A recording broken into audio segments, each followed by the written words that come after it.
एक ब्रेकिंग बातमी बघूयात। महाराष्ट्रामधल्या एका महिलेची तिच्या पतीकडून बंगळुरूमध्ये भीषण हत्या करण्यात आली आहे। हत्या करून तिचा मृतदेह घरामधल्या सुटकेसमध्ये ठेवण्यात आला आणि या पतीला आता अटक झालेली आहे। हत्या करून पती राकेश खेडेकर हा बंगळुरूमधून पुण्यामध्ये आला। पुण्यामधून घरमालकाला फोन करून पत्नीच्या मृतदेहाची त्याने माहिती दिली।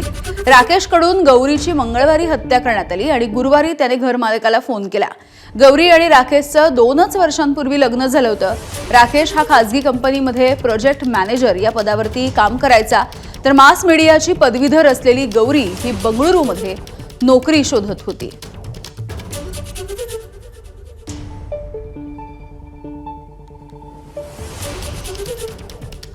मंदार गोंजारी आमचे प्रतिनिधी आपल्याला या संदर्भात माहिती देत आहेत। मंदार, अत्यंत भयंकर अशा पद्धतीची ही हत्या झाली आहे। दुसरी गोष्ट म्हणजे हा जो आरोपी पती आहे राकेश खेडेकर हा बंगळुरूमधून पुण्यामध्ये पळून आलेला आहे।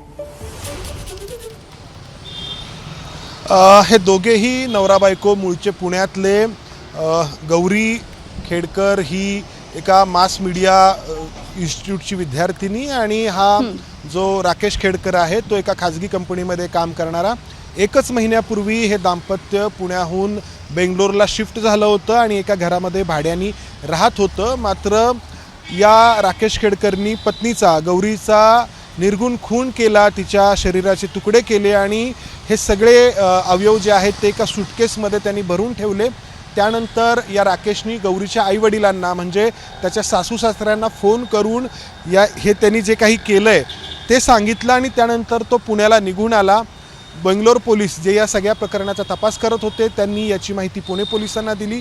पुणे पोलिसांनी राकेशला ताब्यात घेतलं आणि बेंगलोर पोलिसांकडे सोपवलं आणि त्याला बेंगलोर पोलीस बेंगलोरला घेऊन गेलेले आहेत।